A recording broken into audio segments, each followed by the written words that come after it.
بسم اللہ الرحمن الرحیم بسم اللہ الرحمن الرحیم والصلاة والسلام علی اشرف الانبیاء والمرسلین اما بعد۔ آج کے سبق کی عبارت ہے کعطبها بضربه وکبحه العطب الہلاک وکبح اللجام ای جذبه الى نفسه عنفا يعني ضمن بهلاك الدابة بسبب الضرب أو كبح اللجام كل قيمتها عند أبي حنيفة رحمه الله وعندهما لا إلا أن يكون ضربا أو كبحا غير متعارف وجوازه بها عما استؤجرت إليه ولو ذاهبا وجائيا وردها إليه قوله وردها بالجر عطف على جوازه أي يضمن بجواز الدابة عن موضع استؤجرت إليه ثم ردها إلى ذلك الموضوع وإن كان الاستئجار ذاهبا وجائيا وإنما قال هذا نفيا لما قيل إنه إنما يضمن إذا استأجرها ذاهبا فقط لأن الإجارة قد انتهت بالوصول إلى ذلك الموضع فيضمن بالجواز عنه وأما إذا استأجرها ذاهبا وجائيا فجاوز عن ذلك الموضع ثم ردها إليه لا يضمن كالمودع إذا خالف ثم عاد إلى الوفاق لكن الصحيح الضمان. أقول إن هلكت الدابة في ذلك الموضع بسبب يتيقن بأنه لا مدخل لجوازها عن ذلك الموضع في تحقق ذلك السبب يفتى بعدم الضمان وإن هلكت بسبب لا يتيقن بذلك بل يمكن أن يكون له مدخل يفتى بالضمان ونزع سرج حمار مكترى وإيفائه مطلقا وإسراجه بما لا يسرج بمثله دون ما يسرج بمثله أي إن اكترى حمارا مسرجا فنزع السرج وأوكفه وحمل عليه فهلك ضمن سواء كان الإيكاف مما يوكف هذا الحمار بمثله أو لا وإن نزع السرج أو أسرجه بسرج آخر فإن كان هذا السرج مما لا يسرج هذا الحمار بمثله يضمن وإن كان يسرج بمثله لا يضمن إلا إذا كان في الوزن زائدا على الأول فيضمن بحسابه وهذا عند أبي حنيفة رحمه الله وعندهما إن أوكفه بإكاف يوكف بمثله لا يضمن إلا إذا كان زائدا في الوزن على السرج الذي نزعه فيضمن بقدر الزيادة وسلوك الحمال طريقا غير ما عينه المالك وتفاوتا أو لا يسلكه الناس أو حمله في البحر فله الأجر إن بلغ أي للحمال الأجر في جميع ما ذكر إن بلغ المنزل لحصول المقصود ومن استأجر أرضا لزرع بر فزرع رطبته ضمن ما نقصت بلا أجر لأنه صار غاصبا وحكم الغصب هذا ومن دفع ثوبا ليخيطه قميصا فخاطه قباء ضمن قيمة ثوبه أو أخذ القباء بأجر مثله ولم يزد على ما سمى لأنه لا يزاد على المسمى عندنا في الإجارة الفاسدة والله أعلم. یہ ہے آج کے سبق کی عبارت۔ سابقہ ویڈیو کے اندر ہم نے منقولی اشیاء کے اجارے سے متعلقہ مسائل شروع کیے تھے اور اس کے اندر زمان والی صورتوں کا بیان چل رہا تھا۔ اسی سے متعلقہ یہ مسائل بھی ہیں جس کی وضاحت کاف تشبیہ بھی کر رہا ہے کہ ماقبل کسی مسئلے کے ساتھ اس مسئلے کو تشبیہ دی جا رہی ہے۔ ماقبل مسئلے کے ساتھ اس اعتبار سے تشبیہ دی جا رہی ہے کہ پہلے ایک مسئلہ گزرا جس میں مکمل قیمت کا اعتبار تھا کہ مکمل قیمت کا ضامن ٹھہرے گا، تو اس مسئلے کے اندر بھی امام ابو حنیفہ رحمہ اللہ کے نزدیک مکمل قیمت کا ضامن ٹھہرے گا اور صاحبین کے نزدیک بھی ایک قید کے ساتھ ایک شرط کے ساتھ وہ مکمل قیمت کا ضامن ٹھہرے گا۔ عبارت دیکھیں کعطبها بضربه وکبحه، سواری اجرت پر لی، اس کو مارا، اس کی مار سے سواری ہلاک ہو گئی، جانور ہلاک ہو گیا، اور یا پھر وکبحه اتنی شدت سے اس نے لگام کھینچی کہ وہ جانور مر گیا۔ العطب کلمات کا بیان ہے الہلاک، عطب کہتے ہیں ہلاک کو، قبح اللجام کہتے ہیں جذبه الى نفسه عنفا، عنفا عنفا عنفا تینوں طرح سے اس کو پڑھا جا سکتا ہے، مثلثۃ العین ہے، شدت کے ساتھ اپنی طرف کھینچنا لگام کو۔ یعنی ضامن بہلاک الدابۃ، مطلب یہ ہے کہ جانور کے ہلاک ہونے سے وہ ضامن ٹھہرے گا، بسبب الضرب، مار کی وجہ سے وہ جانور ہلاک ہوا، او کبح اللجام، یا پھر اس کی لگام کھینچنے کی وجہ سے، کل قیمتها، مکمل قیمت، عند ابی حنیفہ رحمہ اللہ، امام ابو حنیفہ رحمہ اللہ کے مذہب کے مطابق، وعندہما، صاحبین کا مذہب دیکھیے، لا، وہ ضامن نہیں ٹھہرے گا، الا ان یکون ضربا او کبحا غیر متعارف، ہاں اس شدت سے مارا، یہ شدت سے اس نے لگام کھینچی کہ جو عام طور پر استعمال نہیں کیا جاتا، یہ انداز نہیں اپنایا جاتا، تو اس صورت میں صاحبین کے نزدیک بھی مکمل قیمت کا ضامن ٹھہرے گا۔ محشی رحمہ اللہ نے ان دونوں اقوال کے بارے میں نیچے ایک بات لکھی ہے، وہ فرماتے ہیں، عندی الاختلاف لا یثمر شیئا، میرے نزدیک اس اختلاف کا کچھ خاص فائدہ نہیں ہے، لأن الامام وان لم يقیدہ بالعرف، کہ اگرچہ امام صاحب نے عرف کی قید ذکر نہیں کی، لیکنہ لا یمنع من مطلق الضرب والکبح، لیکن وہ بھی مطلقاً لگام کھینچنے سے یا مارنے سے منع نہیں کرتے، اس لیے کہ لگام کا کھینچنا اور تھوڑا بہت مارنا یہ بعض اوقات ضرورت کی بنیاد پر بھی ہوتا ہے۔ اور صاحبین نے بھی جو کہا ہے وہ اسی صورت کو ذکر کیا ہے جس میں تعدی پائی جاتی ہے، یعنی متعارف یا ضرورت سے زائد مارا جاتا ہے یا لگام کھینچی جاتی ہے، تو بہر صورت دونوں کا نتیجہ یہی نکلے گا کہ بالتعدی وہ ضامن ٹھہرے گا، بلا تعدی ضامن نہیں ٹھہرے گا۔ اسی سے متعلق اگلا مسئلہ ہے، وجوازہ بہا، اور ضامن ٹھہرے گا اگر وہ اس کو لے کر آگے بڑھ گیا، عما استؤجرت الیہ، جہاں تک اس نے اس جانور کو اجرت پر لیا تھا، مثلا اس نے ہمارے زمانے میں مانسیرا سے ایبٹ آباد تک جانور کرائے پر لیا اور وہ ایبٹ آباد سے ہری پور نکل گیا، آگے چلا گیا، تو اس صورت میں اگر جانور ہلاک ہو جاتا ہے تو یہ ضامن ٹھہرے گا، ولو ذاہبا وجائیا وردھا الیہ، اگرچہ اس نے یہ جانور آنے جانے کے لیے بطور سواری اجرت پر لیا ہے، کہا میں ایبٹ آباد جاؤں گا اور ایبٹ آباد سے واپس مانسیرا آؤں گا، تو اس صورت کے اندر بھی اگر وہ ایبٹ آباد سے آگے نکل جاتا ہے اور پھر واپس بھی آ جاتا ہے اور جانور ہلاک ہو جاتا ہے، تو اس صورت میں بھی ضامن ٹھہرے گا۔ قولہ وردھا، یہ جو ہے نا وردھا، اس کے نیچے کسرہ بھی ہے، فرماتے ہیں یہ بالجر عطف علی جوازی، یہ مجرور ہے اور اس کا عطف ہے جوازی پر، یہ جو کلمہ ابتدا میں موجود ہے، اور اس کا مفہوم کیا بنے گا، یضمن، ضامن ٹھہرے گا، بجواز الدابۃ، جانور کو لے کر آگے بڑھنے کی وجہ سے، عن موضع، ایسے مقام سے، استؤجرت الیہ، جہاں تک اس نے اس کو اجرت پر لیا تھا، ثم ردها الى ذلك الموضع، پھر اس نے اس جگہ پر اس کو پہنچا بھی دیا، وان كان الاستئجار ذاهبا وجائیا، اگرچہ یہ اجرت پر جو سواری لی گئی یہ آنے جانے کے لیے ہی کیوں نہ لی گئی ہو۔ یہ جو ذاہبا وجائیا ذکر کیا ہے کہ بھلے اس نے آنے جانے کے لیے ہی کیوں نہ سواری لی ہو، یہ اس لیے کیا ہے، وانما قال هذا، یہ اس لیے کہا، نفیا لما قیل، اس قول کی نفی مقصود ہے جو یہ کہا گیا، انه انما يضمن اذا استاجرها ذاهبا فقط، کہ یہ جو کہا گیا کہ وہ اس وقت ہی ضامن ٹھہرے گا جب اس نے صرف جانے کے لیے سواری اجرت پر لی تھی، واپسی کا معاملہ نہیں کیا تھا، لأن الإجارة قد انتهت بالوصول إلى ذلك الموضع، اس لیے کہ جب سواری صرف جانے کے لیے لی اور اس مقام سے آگے تجاوز کیا، تو چونکہ جہاں اس نے پہنچنا تھا وہاں تک اس کا اجارہ مکمل ہو گیا، آگے سواری کا لے جانا تعدی تھا، اس کا وہ وقت نہیں تھا یا وہ مقام نہیں تھا جس پر اس وہ لے کے جا رہا تھا، تو اس لیے فیضمن، تو وہ ضامن ٹھہرے گا،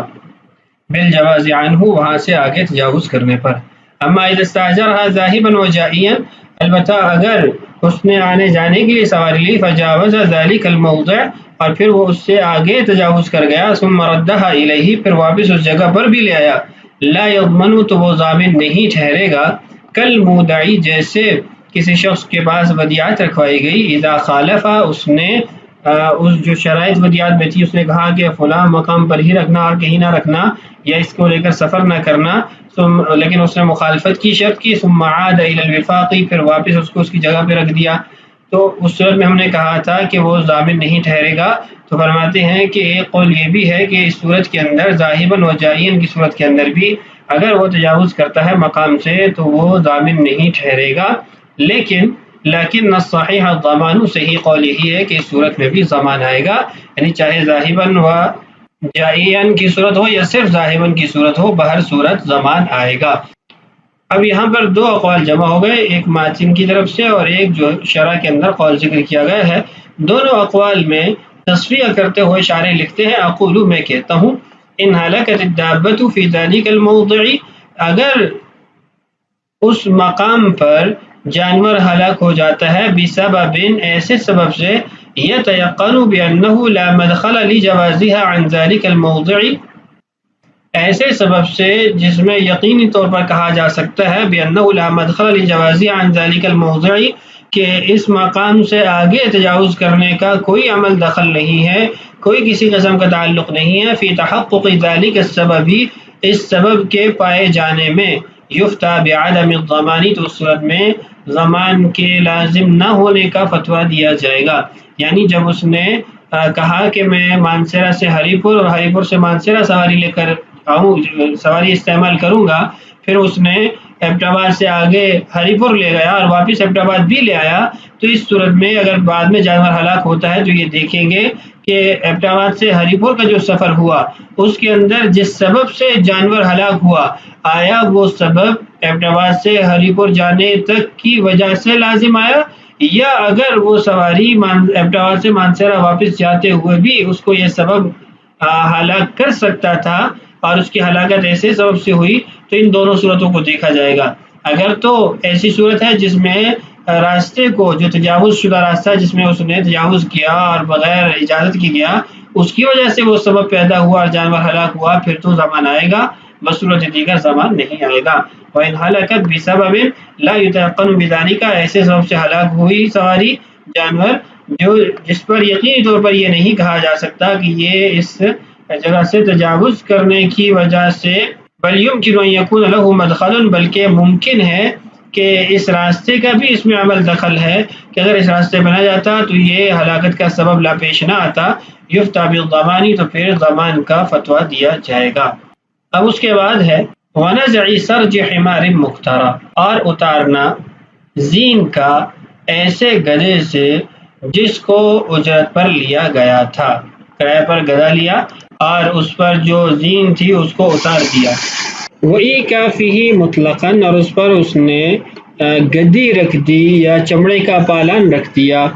وَإِسْرَاجِهِ بِمَا لَا يُسْرَجُ بِمِثْلِهِ، اور یا پھر جو اس پر زین موجود تھی اس کو اتار کر ایسی زین اس پر رکھ دی جو گدھے پر نہیں رکھی جاتی یا اس جیسے گدھے پر نہیں رکھی جاتی،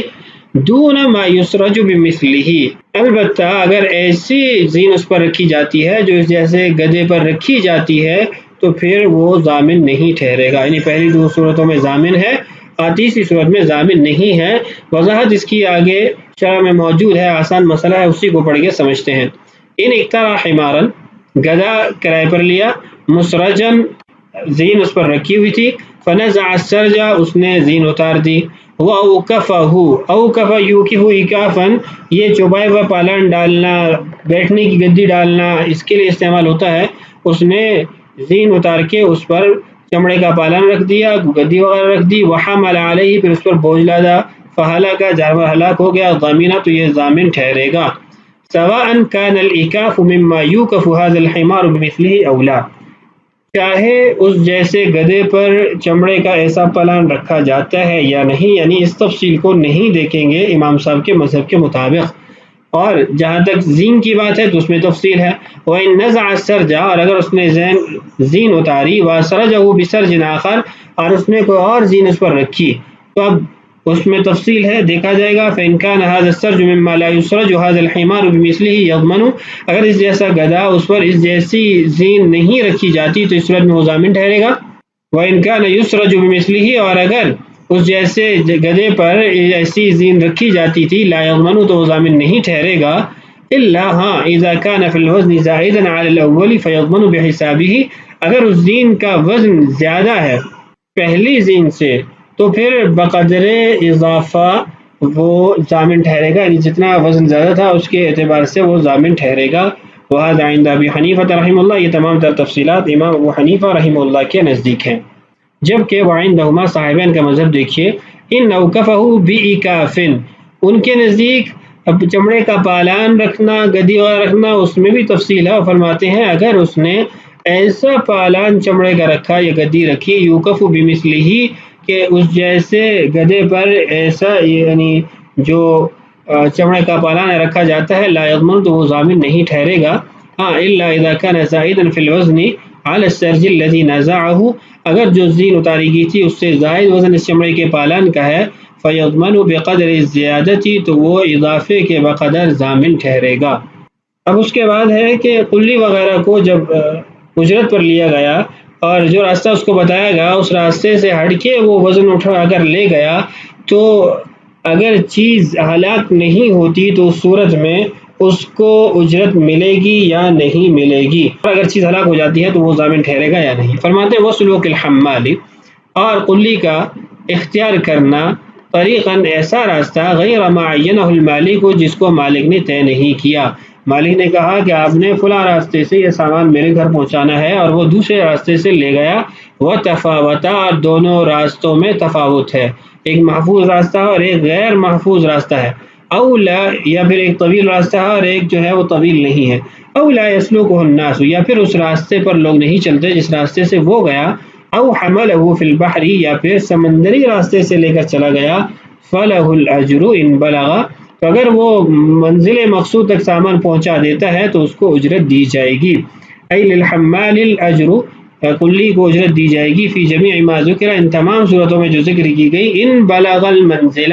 اگر منزل پر پہنچ جاتا ہے. کیوں؟ لحصول المقصود، مقصود حاصل ہو گیا تو اب اجرت کا وہ حقدار ہے. ان لم یبلغ المنزل، اگر وہ منزل تک نہیں پہنچتا تو پھر اس کو اجرت نہیں دی جائے گی اور اس تعدی کی وجہ سے اس کو ضمان ادا کرنا پڑے گا. آخری مسئلہ اس فصل کا وہ یہ ہے کہ اگر مستاجر ایسی مخالفت کرتا ہے جس سے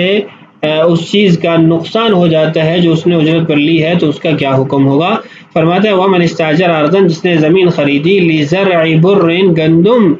بونے کے لیے، فزرع رطبتہ، اس نے اس کے اندر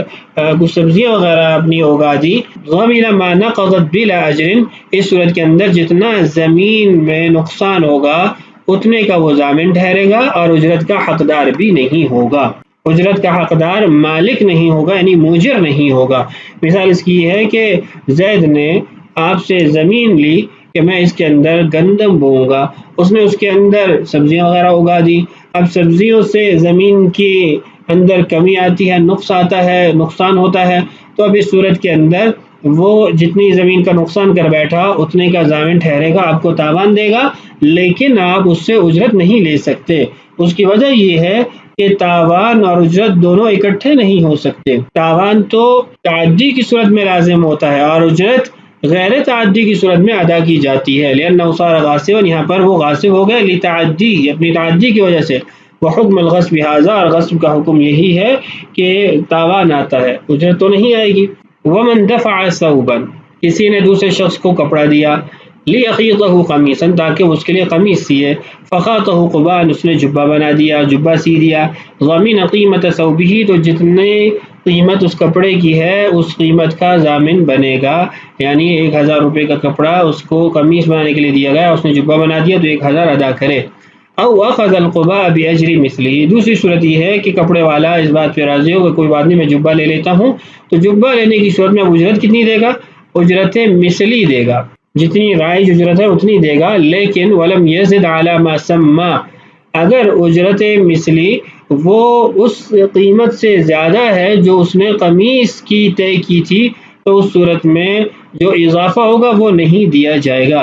اس کی مثال یہ ہے کہ ایک آدمی نے درزی کو کپڑا دیا اور کہا کہ اس سے میرے لیے قمیص بناؤ، اور قمیص کی اجرت ہے 1000، اس نے جبہ بنا دیا اور جبہ کی قیمت یعنی اس کی اجرت جو ہے وہ 800 ہے تو اس کو 800 ہی اب دیا جائے گا. اور اگر جبہ کی قیمت زیادہ ہے 1200 ہے تو 1200 نہیں دیا جائے گا بلکہ 1000 جو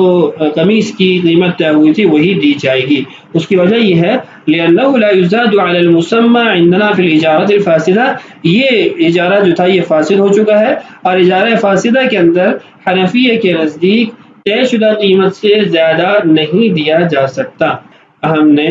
یہ فصل مکمل کر لی ہے، اگلی ویڈیو میں انشاءاللہ باب الاجارۃ الفاسدہ شروع ہوگا. اللہ تعالیٰ سے دعا ہے اللہ تعالیٰ ہمارے لیے اسباب کی تکمیل آسان فرمائے. اللہ تعالیٰ ہم سب کا حامی و ناصر ہو. السلام علیکم ورحمۃ اللہ وبرکاتہ.